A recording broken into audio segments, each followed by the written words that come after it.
Hello and welcome to our episode today of the India at Harvard podcast, where we bring Harvard affiliates, researchers, faculty members, students, alumni, and others on the podcast to talk about various issues related to India's growth, development, progress. And today we are especially delighted to have with us a classmate, a friend, a mentor, and someone who's been working in the field of public service now for decades, Dr. Balasubramaniam, who we lovingly call Balu, and somewhere in between we say Dr. Balu.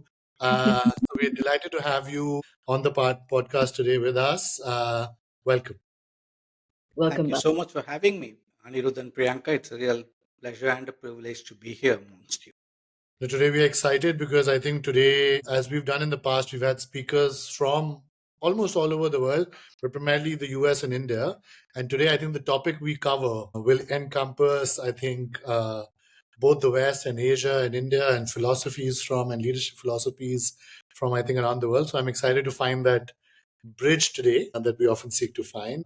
So, Balu, before we get into some of the other deeper questions, we know that you've written a very successful book recently. It's not your first; it's one of many that you've written, and I've had the the pleasure and the honor of sharing our books with each other over the last couple of years. But I'm delighted that we're today talking about your latest book. Let's hold it up quickly for everyone who's watching to see the book. I think Priyanka and Balu, you both have copies with You you. showed me. Power Within: The Leadership Legacy of Narendra Modi. Um, Priyanka's got the US edition, I'm holding the Indian edition. Oh, yeah, okay. so we should note that the book has been released globally, and of course, is a national bestseller already. So let's start off with a very core, basic question, Balu, which is impetus for writing the book, right? You For know, this particular topic, I know you've written earlier books earlier as well, and maybe walk us through, given the unique vantage point you had this time on the book, the process as well, but the impetus to start. It's a long story. I'll try to be as short as I can. My reason to come to the Kennedy School was actually to learn leadership. And having lived and worked in the forest with indigenous tribals, having seen the way their lives were messed up, I used to always wonder why can't these policymakers come to the ground and understand what people go through? And so most of the time I would be very angry, very restless, and constantly on my satyagrahas. So that has led me to being beaten up, getting arrested, suing the government, and all the fun I've had as an activist. But then I thought that maybe I don't understand how to deal with the situation. I don't understand the politician or a policymaker's mindset. So let me figure it out. I started reading about leadership. I'm talking of the late 80s and 90s of the last century. And then I'm pretty old now. So when I started getting to be anxious about the fact that I might not have know enough on how to deal with the situation, I started reading Ron's books and Yeah. just accidental. And I said, I got to understand a little bit more about what he's talking. That's when I thought I should go to the Kennedy School. But having gone there and thinking that they could help me find solutions to the policy challenges I was facing, I must be very frank, I wasn't very impressed. I was a little possibly disappointed that maybe they weren't providing me enough solutions. Maybe that's what I was expecting. It took me a while to figure out that they wouldn't provide solutions. They'd only provide frameworks in which I have to discover solutions. And that's something I learned. But I came back and I thought I got to know myself a little more deeper. And why am I searching outside this country? And so I had a unique experience earlier in the 2000, beginning of 2000. I had actually won the case against the government. I had got 500 acres of land released. And I thought that I have achieved something extraordinary because it's a very non-violent struggle. I had sued the state on the Human Rights Commission saying the right to life and right to livelihood of indigenous tribal communities was taken away by the state by building four reservoirs and declaring the forest a national park, which it wasn't even a national park, but they declared it. And that's a time when I came back and thought I have succeeded.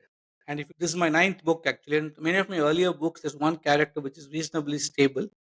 Is a chieftain called Kempaya, a Kadukuruba chieftain, tribal chieftain. He was to come and meet me every day. We were very close. He was pretty old, but sort of a mentor and guru for me from the tribal community. And while talking, I thought he's going to be very happy that I won the case. I got land release, and 54 tribal families, unthinkable in India that you could actually do it that way. Yeah. And he was very upset with me. He came to me and he was very sullen. And I asked him, I thought you will garland me, fall at my feet, and call me God. And you seem to be pissed off. And he said, yes, you'll never understand. You people from the cities never get to know, understand us. And all my life I'd lived in Bangalore. So I never really understood what, this is the first exposure to tribals I had then, even to an Indian village in that sense, live alone a forest. And I couldn't get what he said. That's when he said, you'll never understand. You won the case, but you snatched away your identity. And Mm. it took me a while to figure out the tribal identity, or Adivasiyat as we call it, is Jal Jungle Jameen. Mm. It's their land, it's their forest, it's their water, essentially, it's a symbolism of natural resources, which they don't own. They always see themselves as custodians. Yeah. And by winning this battle, I actually got them to get 2.5 acres of land each, a house each, with like every family. And he said, we always lived as a commune, you've destroyed it. So you've taken away an identity. And then he asked me a question which left me troubled. He said, what is your identity? And I was shocked, because was my identity an urban bred Bangalorean? Was my identity a Mysore educated doctor? Or I had done my MPhil from Pilani at that time? Was it just a Pilani graduate? I was confused, and that's when I started diving deep within myself. And I realized we are fashioning a world which thrives on fragmentation, not on integration. We like to separate and say, you're from the north, I'm from the south, you're from the west, east, and we're constantly struggling to build the separations. And here was somebody who so identified with the world itself, and I have no answer to what my identity was. So then I said, I'm going to give myself an Indian identity, but I let me discover India. And I started my journey of reading simple things like Jataka tales, Panchatantra. Then I graduated, Ramayana, Mahabharata. Then I went into Bhagavad Gita, a lot of Upanishads, Shankara's works. And then I went to Harvard. And I still was struggling, because I was trying to reconcile this West and East kind of a situation. And I came back and met my guru and said, you know what, I've discovered so much, but I don't think the leadership messages I'm discovering, I don't think any person in flesh and blood can actually resonate with those kind of beliefs. That's when he told me, I don't know much about all this. I can teach you Advaita, I can teach you Shankara, but I can't teach you leadership. But he said, he was a Ramakrishna order monk. Swami Sureshanji was his name. He was my guide and mentor. And he said, I know many, many years ago, one of our brother monks in Rajkot told me that young man, 17-year-old young boy, came to them to join to become a monk of the Ramakrishna order. He was sustainedly turned away two or three times, and finally came back to Rajkot. And then the monk told him, your destiny is not to be a monk. Your destiny is something bigger and better, and it's going to serve a lot more people. And he ended up as the president of the Ramakrishna order, Swami Atmastanji. And first person that, after getting sworn in as the prime minister, who Narendra Modi was the young man, he went and met was this monk. So he said, maybe you should study his life. And I said, I'd just come back from Kennedy School, 2010, 2011. I said, I have no access to him. I live in a forest. I have no idea how to reach out to him. I just gave it up. But I wrote another book called Leadership Lessons for Daily Living, which captures the lives of ordinary people, what we dismiss off as ordinary. The street vendor, the auto rickshaw driver, the self-help group, the woman who leads it, and stuff like that. And that became quite popular and became a textbook in several places. And then I just forgot about it. 2019, when I got this call from the PM's office saying that this is an opportunity which the Prime Minister would like you to come and join this commission. And after I reported, I realized the commission reports to him. And it was at a very senior level. And I started working with him. Within a year, it suddenly occurred to me that here is a person in flesh and blood who resonates with a lot of things I have written about. And I have a vantage point very close. Being close is a problem. You can get blinded by the charisma of the person and get carried away by being subjective. By being distant, you allow yourself to be affected by the noise around you, and therefore that's also a distorted view. So I had to struggle to keep my sensitivity of an academic or a researcher. And by the time I started teaching at Cornell, I was teaching leadership course based on the Gitas and Upanishads, etc. So I pretty much advanced in my research. So I had a huge body of material. So a year later, I went up to him and said, writing about Yudhishthira or Bhishma or Krishna is very nice, but then people can't relate to it. They can't resonate with it. Here is a flesh and blood example like you. I would like to use you as a case study, as an exemplar to write. He actually wasn't very pleased. He Okay. looked at me and said, why one more book? There are already enough Modi bucks writing all this stuff. So why are you wanting to even write? So I explained to him, I have done this research and I think I should use the story to be told. And then he laid down actually three conditions for me when I said I want to write. First was, he said, don't write the book about me. It can't be an hagiography. was actually music to my ears because in academic, you don't want to be accused of writing in hagiography. He said, write about Indic leadership that you have researched. You can use me as a case study. The second condition he told me was, he said, everybody thinks leadership knowledge comes to us from the West. You went to Harvard. He sort of laughingly told me, let the world understand that Bharatiya Parampara Kanyan, leadership Kanyan, Vishwaguru ka Sandesh may be here. You should make Yeah. it that. The third he said the book should resonate with people around the world, and at least for Indians, 1,000 leaders for serving India should arise after reading. The Hmm. first two, I think, I have shared reasonably well. The third is left to the readers to decide. So that's how I actually, writing was tough because 50 years of his public life, I had a set of 6 researchers working day and night. I was a very demanding Yeah. person driving the research for 2 years, and I had several interviews with him one on one. I met all people, past, current, working with him. 17th to 19th year was his personal life. He told me, don't write about it. I did discover a few things, but he was very particular that that's his private space. That was the time he was journeying around the country. So essentially, it is as a young man, as a RSS Pracharak, as an organizing secretary of the BJP, as Chief Minister of Gujarat, and then as Prime Minister then for 7 years, which is what I've captured. No, great. That's so great. So essentially, Bala, I mean, this book is kind of conveying the message that you talked about with PM Modi, which is that leaders today are really living in this challenging times of chaos and complexity, and perhaps leaders who can continue to display the modern practicality and pragmatism that you talk about in this book, but who also look back in history and bring in the Indic view of leadership and the Indic approach of leadership, are really what you say in this book are sort of the greatest leaders to be of our time, right? And you use PM Modi as sort of your case study to showcase how he also emulates this beautiful integration that you talk about. So we really love the book. Tell the audience and the listeners what the concept of Indic leadership is, and define for us what you think are sort of the key pillars of this approach, and how does it contrast to the Western approach of leadership? I think it's a great question, and it needs to be clarified because Indic is just a very generic word. So, in reality, the civilizational wisdom that India has got, whether it's Puranas, in its Itihasa, or even in scriptures, so we see scriptures as spiritual texts. A lot of my work I extract from Aurobindo, Ramana Maharishi, Vivekananda, and Bhagavad Gita in this book. The essence is India doesn't celebrate being a leader. So it's about exercising leadership, which is a huge distinct difference. For the West, it is about I, the noun form. I'm a leader. They confuse authority with leadership very easily. Whereas in India, it's about an opportunity to serve. It's about opportunity to exercise leadership. And it's about the focus not about I am doing something. I'm not running this country. I'm not running my state. It's about the opportunity you've been provided to be an instrument to run the state. So the instrumentality that the Bhagavad Gita talks about is something which is unique. It's not about, people think that Gita is about foregoing the consequence of your action. No, it's about offering the consequences of your action at the feet of the Lord without laying claim over it. That gives you an opportunity to be 100% in the present. Everybody talks of leadership as presence, but the Gita talks about being in the moment here and now. I actually refer to Eckhart Tolle's works because it's easy for the West to understand what I've written there. And if you look at Kautilya's Arthashastra from a public leader's point of view, he says there are only two tasks for a public leader, if you can call him that. He says Yogakshema and Lokasangraha. What he says is it's about welfare of society, and Yogakshema is a very loaded word when you unpack the Sanskrit.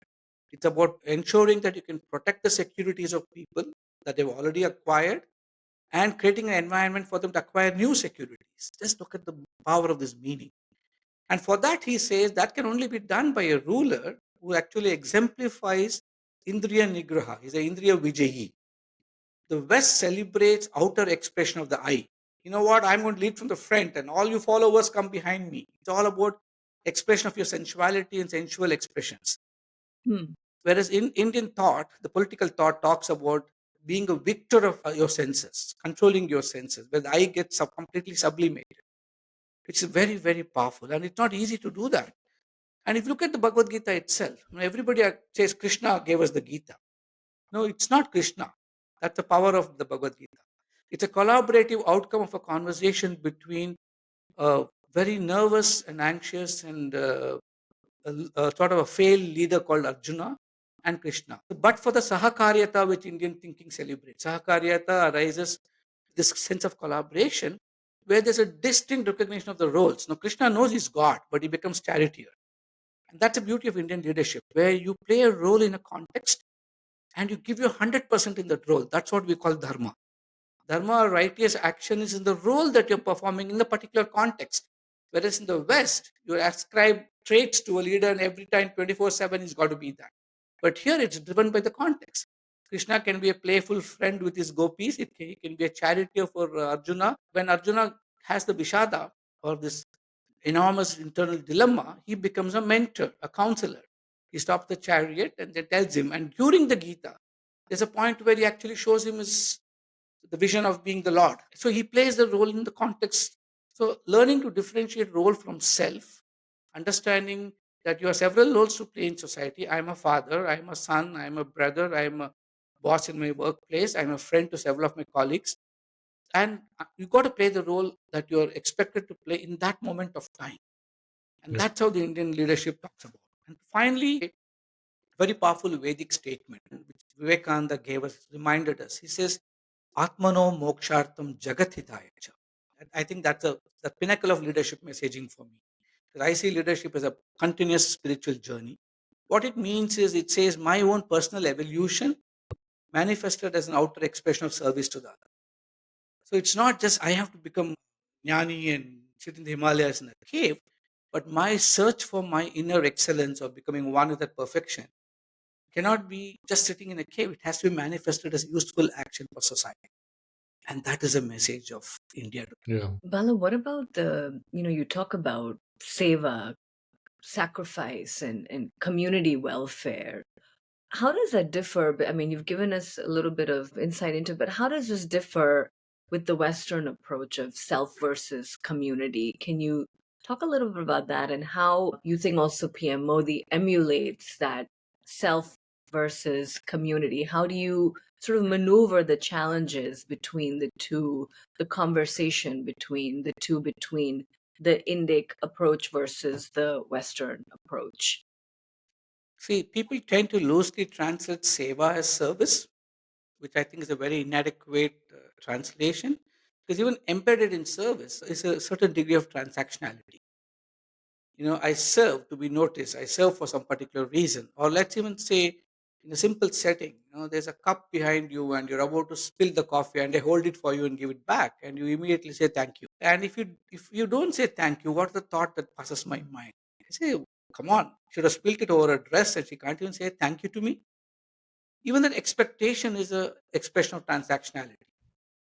And the West trains itself to actually, so they can't go beyond the concept of help.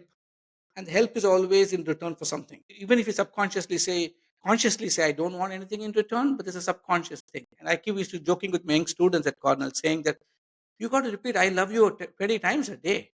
Otherwise you feel that, if the other person doesn't hear that, because love itself has become transactional. The unconditionality of love has become a transactional commodity. But whereas for us, seva is an attitude. It's an attitude where I discover the divinity inside you and worship that divinity. It's an opportunity that I have been presented with to worship the divinity inside you. And the outcome of that worship, I offer it at the Lord's feet, which is what the Bhagavad Gita is all about. So we allow ourselves to become the instrumentality of change and not have to tell the world, I am bringing about the change. That's what I meant as not focusing ourselves at the center. So seva is an arpan, or you just give it to the Lord. And you can call it what you want, but it's a perfect psychological tool not to get obsessed with what you do. And you Hmm. actually do better. Even if you say you're an atheist, it doesn't matter. Not taking ownership of the outcomes of your work is not easy. It's not at all. That's what leadership is, very hard work. It's not easy. So I think that's a very deeply embedded concept. Now, if I have to look at Prime Minister Modi, just imagine a man who's been constantly criticized, constantly vilified. And when he was not even in power, when he was still a chief minister, every single court of law, from the lowest to the highest court of the land, every single investigation agency controlled by the opposite party at that time, the ruling party. All of them said that he had no role to play, but still is constantly vilified. Even a few days ago, I was in a literature festival, and I was just thinking, people talk on perceptions. So I keep telling people, I have no agenda for anybody, but I only go as a researcher, look at my what I've written, I can validate every word. Watching him work and that the way he takes decisions. Once I asked him, how do you decide? How do you actually, because leadership is all about decision making. I said, what drives your decision making? And he gave me a beautiful example, which I've not written in the book. I'll mask some of the characters and tell you. A very, very highly placed diplomat of a becoming very close a friend country was with him. Obviously, the whole foreign office, the external affairs minister, everybody would have briefed the honorable PM, and it's a one-to-one conversation. So in international relations, as both of you will appreciate, you are always nervous of one-to-one conversations. You don't know what the other country is asking. You don't know what your leader is promising. Bureaucracy is nervous. The foreign office is nervous. The prime minister met him, and after 20 minutes, that senior diplomat who came visiting, he said, Mr. Prime Minister, I was briefed by my team. I'm sure you were briefed by your team, but I have to concede you just got away with everything you wanted, and I cannot even say, uh, I can't say anything anymore. I just have to accept whatever you say. And the Prime Minister was laughing when he was narrating this incident to me, and he said, obviously, my team was not happy because I didn't follow the script. And then I asked him, how do you decide? At that moment of time, where does the insight come from? Where do you tap into? I write about it and talk about plugging into the higher consciousness. It Hmm. seems like a very dramatic statement, but each of us can do it. It's only the fact that we don't recognize that we are part of the higher consciousness. And he said very beautifully, he said, I don't understand all what you're talking. ये आपका काम है. आप research करके मुझे बता दो कि कहाँ से वो power आ रहा है. He said, I have a simple mantra. I have a simple filter. I ask myself if whatever I decide, will it benefit my nation? I don't say whether it will benefit me or my ego. Will it benefit my nation? Is it for the larger good of my country? That's the simplest filter I have. If I can be in service of my country, I don't care about anything else. So what strikes me in that moment of time as service to my country is what I have. Hmm. Now, there is this passion, there's ownership, there's commitment, but at the same time, there's nothing personal there. And that struck me. Powerful expression of the abstraction of the Gita that I was talking. And how does adaptive leadership come into both the approaches? I mean, in your introduction, you talked about Ronald Heifetz, a professor at the Harvard Kennedy School who teaches the practice of adaptive leadership. Do you think tell the audience about the practice? How do you define it? Sort of the key attributes, and tell us in this gradient between the Indic approach of leadership versus the Western, where do you think it falls? I would see a lot of overlap. That's why I quote Heifetz quite extensively in all my leadership books. And when I met him, now that we are good friends, I actually gifted him the Bhagavad Gita and said, "You've not read this, but you write about it without knowing what it is." And even now he says, "Balu taught me the Gita, I taught him adaptive leadership."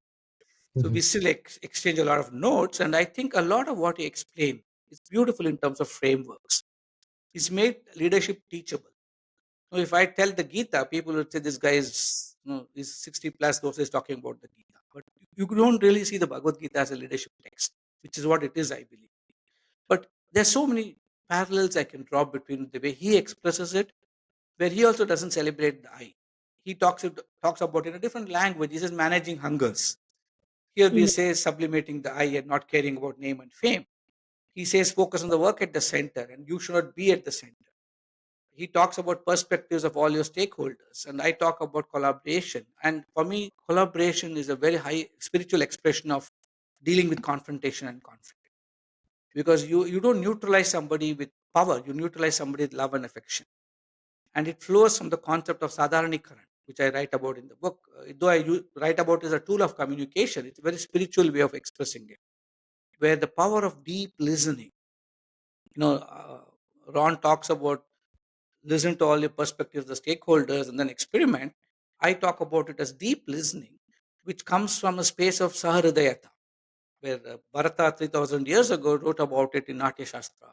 He talks about rasa and bhava, where he says, if I'm communicating to you, Priyanka, it's not just words. Exactly the way today's communication theories describe it, Bharata described it 3000 years ago, but he brought in a very valid qualifier. He said, if words are getting communicated, it can get distorted by the noise outside and inside us. But if we are one with each other in emotions, where the sahridayata happens, where we are one in our hearts, only that can lead to sahakaryata. So that is the way you conquer a misaligned perspective with what you think is right. And so there's no right or wrong. You discover the right and you co-generate a solution by co-discovering the problem. Now, Ron calls it experimentation and keep experimenting, recalibrating and finding out what it is. I look at the more and more you evolve, you constantly rediscover, you keep discovering different truths. Like Vivekananda says, life's journey is about going from one level of truth to the next level of truth. For me, it is because the more and more your antennas are sensitive, you acquire and more knowledge. As you evolve, you get fine tuned, and therefore your saharidhyata intensity keeps increasing. So your ability to co-generate the truth as close to the truth as possible is enhanced. That's the way Indic leadership sees it. So I see a lot of parallels between the two that I wrote about. And finally, in Ron's view, leadership is all about an activity that you do to do good to the world. And India talks about Atmano Mokshartham, Jagat Hitaya. Jagat Hita matters. Jagat Hita is an instrument for Atma's moksha. At the same time, Atma's moksha gets expressed as Jagat Hita. So I think there are a lot of parallels, except that we discovered this. I keep joking with Ron and say, Indian scriptures told this 3,000 years ago. You just managed to figure it out. No, I think very nicely explained, Balu. Very enlightening for me as well. Now, I want to move to the core of some of the work you've been doing over the last 2 years, due to which we've had the luxury of having you in Delhi, which is your work at the Capacity Building Commission. Now, I know that one of the key missions within your work at CBC has been what has been called mission, which I think is much in line with all the things that you are describing about keeping the work at the center and not letting the I or the ego become the center, but really have the work and your work as a public servant be at the center. So talk to us a little bit about the work that you've done at the Capacity Building Commission, what the goals and the outcomes of some of that work have been, and to the extent you can share that with us, and maybe what have been some of your learnings working with, obviously, what has been a key driver of India's growth, the bureaucracy, but also something that you've looked to maybe adapt and reform as part of your work at the C. I would be very nervous to use the word reform. I would use the word transform. And I think that's a much loaded, much deeper context in which I'm talking. See, the Mission Karmayogi is possibly, the way I see it, is the Prime Minister sees it as his legacy and something which he believes will change India and its future. In simplistic words, he just told us when I first met him 3.5 years ago when I took charge, three mandates he gave us. He said, and that's exactly what you described, surrendering the I, working without any expectations, giving your best to what the situation is. The second is we are looking at how do we shift people who are used to rules and rule based approaches. And you walk into an office, you'll be told 20 rules why something can't be done. So the Prime Minister says you have to follow rules, but learn to transcend them when you play the role of serving your citizens, when you're a sevak. So rule to role is what we're trying. And the third is we say you got to be future ready because black swan events are the norm. How do you be future ready? How do you teach people that you don't not only have to have the competence to do your job well, but acquire the competence to operate in zones of incompetence? And that's what is my job in a sense. And it's not easy because there are 20 million civil servants in the national government in all extended arms of it, and 20 million in the states. And now we have started working extensively with states. At least 14 states officially work with us now, and it's increasing by the day. But it's not easy because you must understand India's public, the way governance has evolved in India. We inherited the Indian civil service. And the joke of those days, which I don't ascribe to, but the joke generally said is it was neither Indian nor civil nor a service. I think it's a very harsh statement in which they described themselves at that time. But we inherited a civil service whose primary mandate and entire training that was driven to achieve this mandate was to how do you control Indian citizens to maintain law and order. Maintaining law and order is not for peace. Maintaining law and order was to make sure Indians ever fought for their freedom. That is what it meant. And collecting revenues. Unfortunately, even today, several states still call them district collectors. Correct. That's a very flawed nomenclature. So, So, our country, when we got our freedom, we inherited a bureaucracy which is trained to be managing subjects of a crown. Suddenly, they have to deal with us as citizens, which they're not trained. Let's be fair to them. They never had any formal training. They had to self discover and learn it. But our state was a providing state because 2% of global GDP, 0.5% of the world trade, 350 million people, 32 was the average life expectancy. The state had to provide. So from making bread to running airlines, everything government looked at it itself. But suddenly in the 90s, and they were taught to regulate because regulation is the only way you can achieve redistribution. So we try to, in their own understanding of fairness and justice. And so it's a particular economic model. Right, wrong, I don't want to get into the argument now. 90s, when we deregulated, we never even imagined this. An entire generation of civil servants trained to regulate, constantly worry about that extra scooter that Bajaj might make or the extra ton of steel Tatas will make and penalize them. Suddenly it says deregulate, open up, privatize. So from a providing state, we became a provisioning state. And we never trained our people. Today, the Honorable Prime Minister talked of Jan Bhagidar. He's talked about partnership state. State by identity of its own is always the instrument of violence. It's a state which survives only because it can actually create this myth of power by hiding behind information asymmetries.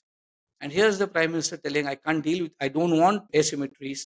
Information asymmetry should be removed, and therefore power asymmetry should be removed. It can question the very existence of a bureaucrat. When you say less government and more governance, it's a very loaded statement. So my job is to unpack all this and make it happen. And the beauty is, it's unfair to call a civil servants mediocre. That itself was my opinion before outside the government. I've written against it. I've published a lot of articles on this. My earlier books has been very critical. When I got into government, I realized how the constraints of resources can affect decision making. I understood how tremendously constrained one can be in a political economy. The realities of a political economy. Yeah. One side, you want uh, autonomy and the state to flourish and Vikasit Bharat and $30 trillion economy at some point of time, and other side, you are just doling out. Finding this right balance is not easy for a bureaucrat and efficiently doing it. So you are 80 crore people have to be given 10 kilograms of rice a day. At the same time, you got to keep increasing your effects of green revolution. And I think it's enormously challenging. I really sympathize with them. We are one of the cheapest governments in the world. We Yeah. operate at quite a huge amount of absence of talent, and the world is progressing so fast. By the time I taught my civil servants to learn all about the power of Excel, and now I talk about ChatGPT suddenly. It's moving so fast, and I've discussed this several times with you. How do we deal with it? So I think we are the first nation in the world which actually got a strategic vision plan. No country in the world, more than 60% went for elections. The only political leader which said, I'm going to give a 25-year plan for my country is Prime Minister Modi, where the Vikasit Bharat document came. So that's our goal post. So we say, what is future of work going to look like? What is going to be the workplace that is going to deliver this work? And how is a work person going to benefit? So our greatest achievement is today every single government employee has sort of a job description, KPI.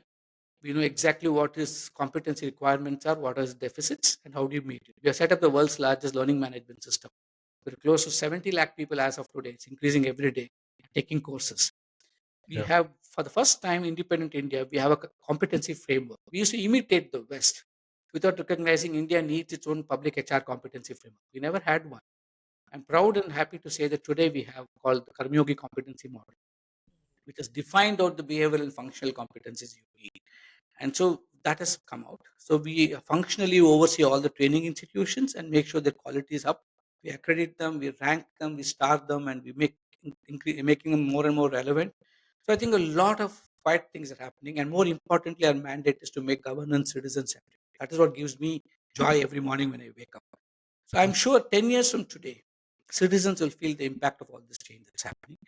Yeah. And to be very fair, civil servants are party to this change. That's why I said transform. They Yeah. really want to do good. They want to really come out there and do their best. And some of them are brilliant people, highly qualified people graduating from our IITs, IIMs. UPSC is the toughest exam in the world. Yeah. 1.5 million people take it, 600 qualify. No, These absolutely. are the brightest and the best kids who come into the system, and they're driven wanting to change. I look at it as my job to make sure they're motivated from the day they join till they retire. We can't blame them or the system. We got to make sure that we ensure that they stay motivated, give them the tools to perform, the means to operate, and ensure they get opportunities in this political economy to also be seen to be operating well. Yeah. Yeah. Stop. So I no that's great. I think, and while I agree with a lot of what you've said, right, about the bureaucracy and the bureaucrats having a very tough role, and very different frameworks that they have to, in a way, sort of merge in their heads, right, from the historical to the current. I want to ask you a slightly more leadership-linked question as far as the bureaucracy is concerned, right, which is, as you worked with so many of the civil servants in India, both at the state level, central level, across the country, I know you've traveled widely, you've taught at Libasna and various other leadership institutions that the bureaucracy has access to and goes through. How would you define, if you can, I know there'll be a diversity, but talk to us about what you see as the current existing leadership style of civil servants in India? To be fair and to be honest, it's a leadership style in transition. Because I think when you're looking at something in transition, it's difficult to put your finger and say this is what it is. I can say what it is at this point of time, a snapshot. It'll be false on me to say they've all become enlightened karma yogis. I would even love to say they're actually karmacharis. That itself is a great growth. See, karmachari is somebody who is very conscious of the fact that he is a public servant and he delivers the salary he takes. Even that is great. But today, in the context of leadership, it's very, very challenging for us to appreciate that you are exercising leadership the way I have described leadership.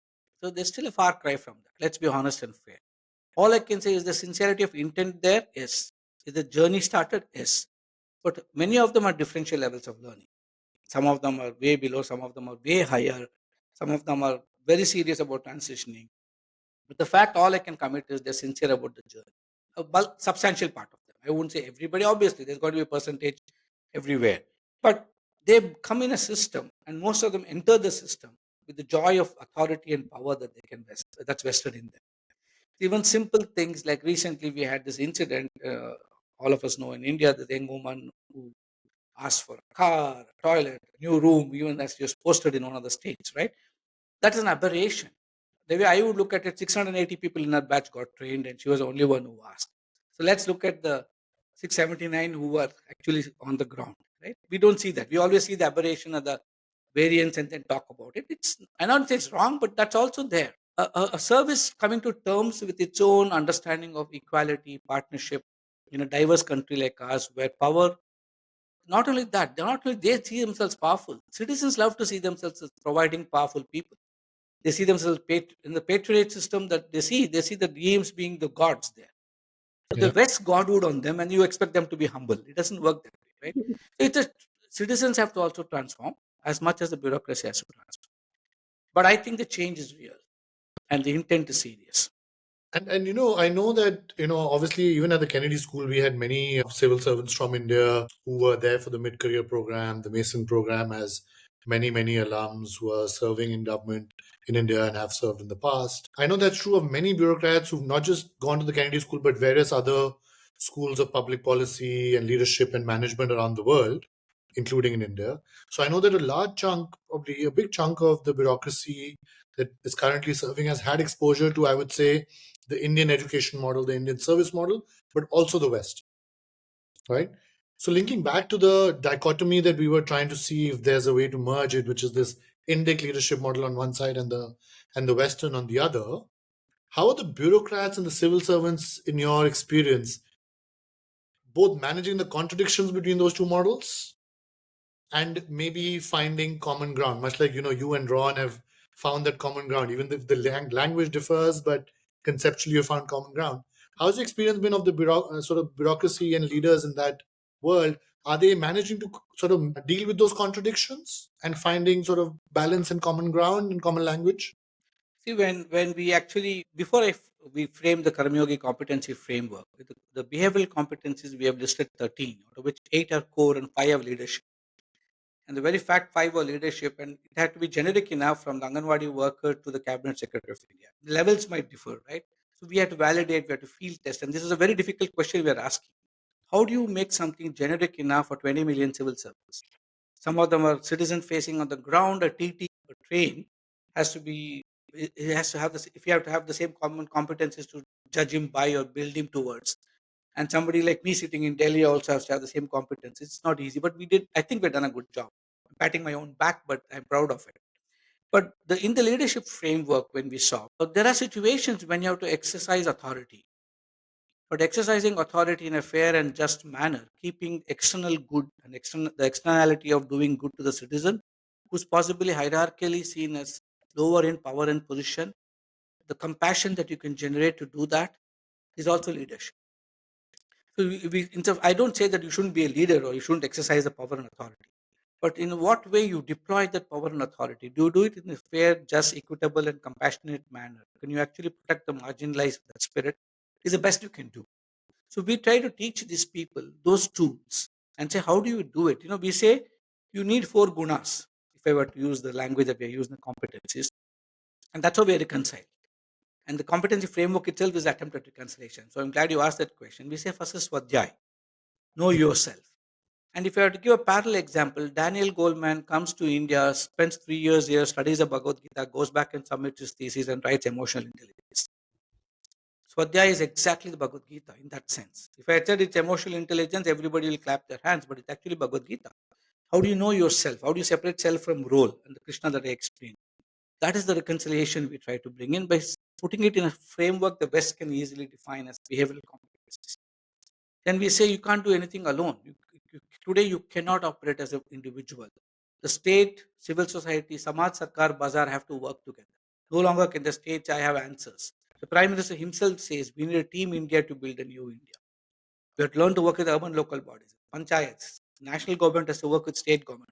A division within a ministry has to work with another division, and that's quite an effort for us. So desilization is a norm. Cooperative federalism is a norm. How do you bring it? We say sahakaryata as a leadership. Now we can call it collaborative skills in the Western language, but we say how do you do sahakaryata as Indianized? The saharidayata leading to sahakaryata, but Western framework give it an opportunity for us to put it through the Western framework. That's why I've tried to reconcile. Third, we say is, it's very powerful. We have moved away from a rights-based thinking. We say each of us have a responsibility to build a great nation. The Western world is a very rights-based approach, whereas India has always been a responsibility-based society. That's how we are reconciled by shifting the paradigm itself. The Mahabharata is a very powerful statement. You sacrifice the individual for the family for the village for the kingdom. It's always about I have to be responsible to bring about change, not that I have a right or something. So we said every civil servant should see himself as performing kartavya, or the responsibility to build a great nation. And finally, we say swadharma. Western world calls it citizen-centric governance. We say your dharma is to serve stakeholders, including citizens. Because for a ministry, another ministry can be a stakeholder. You still have to serve them with that spirit because you can't see citizens in that space. Yeah. So it's a constant balancing act, and we validated it, tested it. And for me, the power of this got manifested when I was asked to run as a demonstration at Labasna, leadership training for 3 batches of civil servants who just become joint secretaries to Government of India are going to become. It's a pipeline of leadership for this nation. So 3 batches I ran. So this was testing it out. We got a lot of data and we 18 months of trials and testing, and only then we launched it. The Prime Minister actually officialized it only a month ago. So it's gone through this phase and it's something very powerful, and I believe this is the solution for global public HR, and some way the world can learn from this. Bala, can you give us an example of a story that you have a memory of a bureaucrat have you have any of them gotten up during your trainings and talked about a particular case study where you analyze the way we did it, Harvard, where we talk about our past leadership experiences and we analyze using the adaptive leadership framework or the Indic leadership. Tell the audience about a particular case study, and we would also love to hear one about PM Modi as well. I mean, a decision that he has made, either socioeconomic or political, where you think he has particularly displayed some key attributes of merging the two leaderships. I would actually combine and give a combined answer for both your questions, and I would say simply read my book. The chapter I write on adaptive leadership is on Kashmir, Yeah. where everybody sees, withdrawing the Article 370, the repealing that and Article 370 from the Constitution is a major attainment. They see the event, but what they fail to see was, if I were to use Heifetz's language in this case, saying that how do you ripen the issue over time? How do you address stakeholders? Understand that every decision you take is going to communicate some loss to your constituents. How do you stay alive despite communicating loss? And incrementally, without losing sight of the work, keep recalibrating your actions. That's exactly what Prime Minister Modi has done for Kashmir. His desire to integrate Kashmir, it was not a political decision. He was not even a politician at that time when he went and hoisted the national flag at Srinagar. He was very clear that we can't have two constitutions in a country. You can't have two titles of prime minister within a country. You can't have a state which is so insulated from the rest of the country. It doesn't participate in the country at all, the country's progress at all. So his journey began 3, 4 decades ago for this thing. Incrementally, he's been working and gathering data, understanding stakeholders, and realize the common man is separate, the disgruntled extremist is separate, powerful exploiting communities, only 100 families in the state, which controls all the power.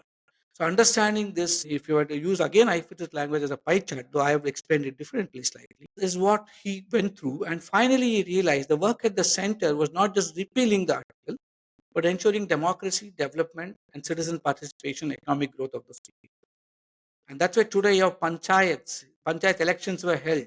Elected government was not in place. He promised an elected government, we have an elected government today. At the same time, you got calibrated.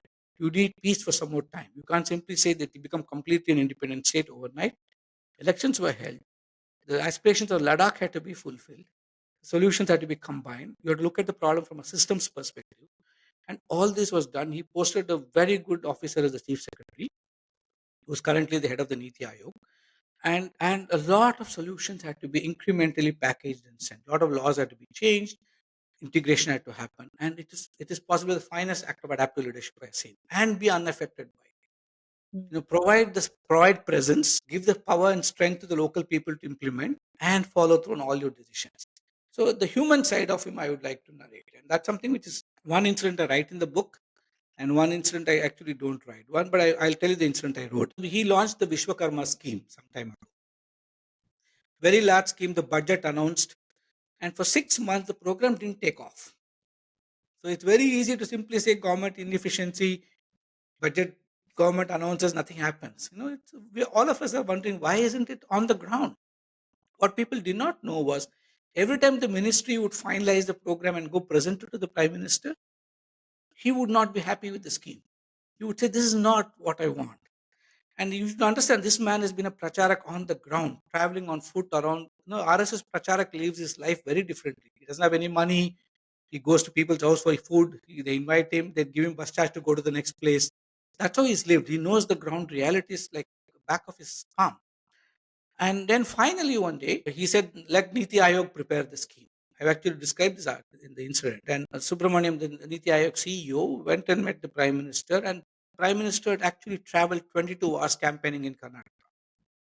And he gives him time, 45 minutes.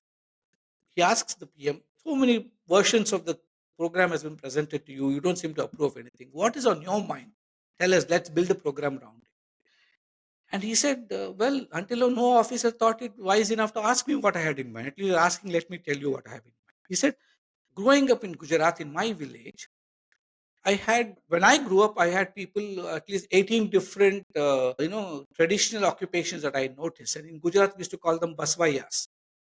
All 18 were contributing to the village economy. All 18 were important. It could be the cobbler to the blacksmith to the locksmith to the barber to everybody else who's needed for the village. In a micro economy, all of them were important. Today, we are all merging so much into the macro economy. These professions are getting subsumed by the Papa Mama stores disappearing in this large so-called retail chains, right? So he said maybe most villages must have had this, but they all disappeared. Now, I have no idea which village, how many disappears. So I want you officers to find out who are these traditional craftsmen who still are making a living by this, but because it's traditional, they're not able to make a decent living. So can we give them a launch pad? Can we give them the capital push they need, the recognition of the markets that we need, and integration into market forces? He said, how many people could be in this country, in this market economy? Maybe a few lakhs. And so a detailed survey was done. Today, 7 lakh people. It's not a big number, but these are deserving 700,000 people who, because of his insistence, have been identified, given a push, and most of them merged into the mainstream economy by plugging into what exists. You can't change the macroeconomy, but you can learn how to plug in with your skills and if it's upgraded a bit to join the macroeconomy. And this concern and this grounded understanding is something which I was very impressed with. The second time I saw something to me really prime ministerial is I was watchful when the farm laws were made. And from coming from a policy space, the policy analysis phase, I was always wonder Swaminathan has given such a powerful report 3-4 decades ago. Why can't any government implement it? It makes such sense. India's agrarian economy will just transform. And this prime minister did exactly that. He built on it. A lot of the inputs came from that. And then I could see his passion every time he would describe a farmer and say, we should double farmers' income. He would actually be it was so much of importance to him and that urgency for him. And when it happened, we thought, wow, now it's going to happen. It's going to double soon. But then we saw what happened, and within a year it had to be withdrawn. And the man had the humility and the wisdom to go to people and said, maybe I decided something far ahead of its time. Maybe it was wrong timing. Maybe I didn't read the pulse of the people. I'm sorry, I'm withdrawing this. When it was announced, people like me were joyous, but I saw no difference in the prime minister. When it was withdrawn, I saw no difference. I was crestfallen, but he was. Life was usual for him. So this Stita Prajna, which I described, this equanimity of leadership.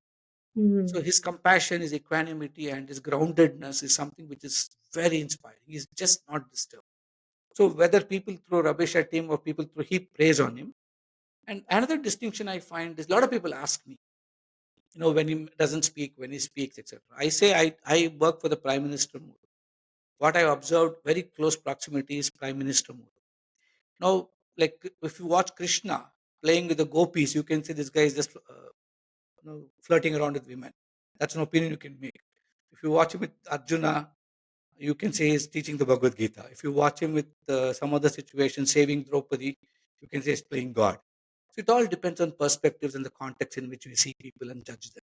So I think I am nobody to judge politician Modi because I have never seen him in that role. I have not been close enough to observe him in action as a politician. But this much I can say. What I've researched, studied, and written about in the book is Prime Minister Modi.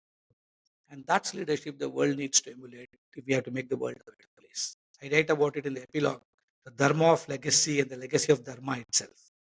And 4 Purusharthas. If you really want what he said in the G20 declaration, people, planet, prosperity, and peace, I think the solution is the Indic approach to Dharma and the Purusharthas. And if this happens, I think the world will truly be a better. Thank you, Bala. This is such a good book. It's such a great write. The writing is so great. There's so many great anecdotes. Just wanted to end by asking you, do you think that do you see any private sector leaders outside of government that emulate some of these characteristics? Do you think this approach is applicable there as well? I've seen quite a few. In fact, my exposure to them happened because of writing the book. Because I every launch around 20 places in India they have been launched in different cities. Yeah. Every launch you would get either a spiritual leader, a monk, a business leader, an academic leader from one of the IIMs or IITs and stuff like that. And whether in Delhi, whether it's Ajay Piramal who was there, I have not seen a more spiritual business leader than Ajay Piramal. And then I thought, wow, I've seen it all. And then I went to Bombay for the launch, and N. Chandra, the chairman of Tata Sons, and he was quoting verse after verse of the Tirukkural. And he even pointed out saying that my research includes so many scriptures, but I've forgotten to do research on the Tirukkural, which is a very famous I would say a poetic form output. It's a poetic form of Bhagavad Gita in Tamil. By Tiruvalluvar, a great saint of those days. And N. Chandra said, all my leadership guidance comes from the Tirukkural. And much of it is very similar to what I had written. And he said that find it fascinating that Balu says the same thing in English, but he's not studied the Tirukkural. He said, that is my guide. So these are very big business leaders of the country. They all control the economies in big ways. And I'm very glad that they're able to comfortably and unapologetically tell the world that these are the guidance beacon lights for us.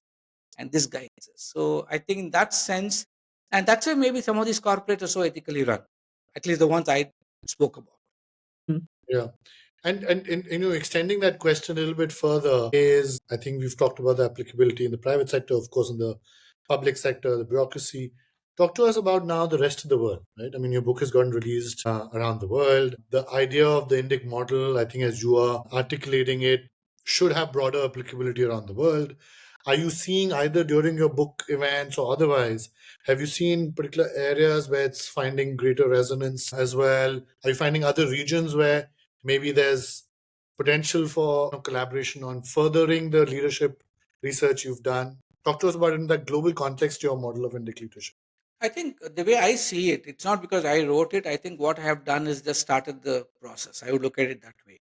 I decided to sacrifice depth for width because my if I brought all my research into it, it will be 8 or 10 books. But I decided that I need to write one book, and every chapter in my book. One of my academic colleagues said it beautifully. He said, "Balu, every chapter is 5, 6 PhDs in hiding. No, because Mhm. somebody has to go deep to actually bring it out, and that's exactly what it should be. This kickstarts a body of knowledge. It is not the body of knowledge. A lot of people have to go deeper. Already, a few institutions are building courses around it. People have built gamified versions of this. People actually ran a workshop in the National Institute of Advanced Studies to test out the book and its concept, and the results are fascinatingly encouraging for me itself. I myself didn't expect it. So they're applying it in different ways. The book is just begun to do well in the US and UK. That I know because the numbers come from the Nielsen numbers are more easily gettable from these countries where it's tracked. Other countries I don't have an idea about. I do think that the diaspora is liking it. It's not because it's about an Indian prime minister, but the concepts are something they can relate to because culturally, whatever we say, whatever education is, whatever exposure is, the basic DNA is still not yet altered to the extent where we can't embrace this kind of concepts. And today, a lot of leadership positions, whether in corporate India and academic India, is occupied by Indians. So it's resonating more in that space. It's not yet reached the political space yet, as I know. I may not be aware of the other things. Especially, I know in the US, I did go to the Kennedy School, and a lot of students wanted to know about it. I spoke at Stanford. So these are generally, and now next month I'm doing a tour of the UK, and I'm going to be speaking at a few universities and institutions there.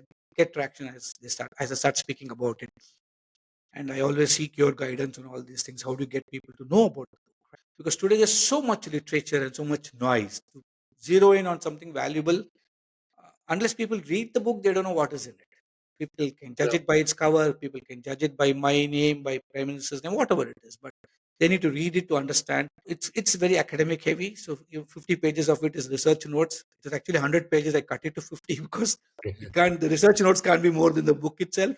That's So right. it's catching up. It's picking up. We need to make it more popular, and more people need to study it. If students start taking it seriously, get cited, referred to, they do PhDs on topics related to this. I'm not saying it can be offshoots of the concepts here. Sadharanikaran is a PhD by itself. Yeah. Adaptiveness and the way Indic way of I describe it is different. Observership is the way Ramana describes it is very deep leadership. The way I brought in Aurobindo in this concept about staying in the present is very powerful. The Mhm. Bhagavad Gita itself is not just about consequences. I talk about it in 3 levels. Though I've not written about the book, maybe it's my next book. I talk about foregoing consequences is falatyaga. If I were to use Hindi here, then there is something called karmatyaga. I don't. I neither seek nor avoid the job that comes to me. We just do everything, embrace it. Today we are all so ambitious and we want to do what we want to do. But there's a very famous English adage, right? You can't always get to do what you like, but you start liking what you do. And I think karma tyaga is that. I just come do what comes my way. What God gives to me, I accept. But the highest is kartatva tyaga, where I surrender the sense of doing itself. I'm no longer the doer or the enjoyer. The higher force works through me. Plugging into that consciousness and operating. I describe it in different language in my book. These are very powerful concepts that we need to go deep. There are all different kinds of research happening. Like Vilayanu Ramachandran does it from the neurobiological space. Somebody else will do it from organizational behavior space. Yeah. Somebody else is doing it in some other space. But we need to go deep into it. Public leadership itself can be analyzed through Kautilya's Arthashastra. I write about Yudhishthira Bhishma conversation as Rajadharma.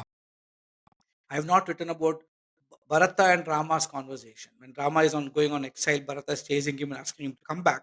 And the advice Rama gives Bharata, Valmiki Ramayana, is beautiful. That is good governance in action.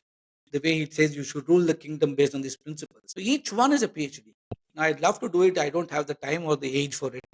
But I think the next generation should take it. No, but I think you've inspired, I think both through this conversation, your book, and, all the people whose work and lives you've been touching. I think both at the grassroots level for the longest time and, now more recently on the policy front. I think you've hopefully planted the seeds of a lot of the future research I think that you are talking about. This has been a fascinating conversation.